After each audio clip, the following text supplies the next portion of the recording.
Praise the Lord. ஒரே ஒரு வசனத்தை கூட காண்பித்து கொடுக்கிறேன். ஏசாயா 52வது அதிகாரம் 12வது வசனம்.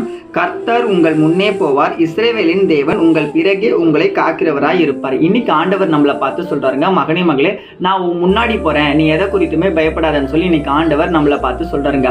இன்னைக்கு உங்க வாழ்க்கையில பாத்தீங்கன்னா சில காரியங்களை நீங்க முயற்சி எடுக்கிறீங்க. உங்க படிப்புல, உங்க வேலையில, உங்க தொழில இது கரெக்டா வருமா, இது தப்பா வருமானு எனக்கு தெரியல, ஆனா நான் முயற்சி எடுத்தே இருக்கேன்னு நீங்க நினைச்சிட்டே இருக்கீங்கன்னா, ஏசப்பா சொல்றாரு, நீ என்கிட்ட ஒப்பு கொடு மகனே மகளே, நீ என்கிட்ட ஒப்பு கொடுத்துட்டு நீ அதை நீ தைரியமா செய்ய, ஏன்னா நான் முன்னாடி போயிட்டு அந்த காரியத்தை உங்களுக்கு வாய்க்க செய்ய போறேன்னு சொல்லி இன்னைக்கு ஆண்டவர் நம்மளை பார்த்து சொல்றாருங்க.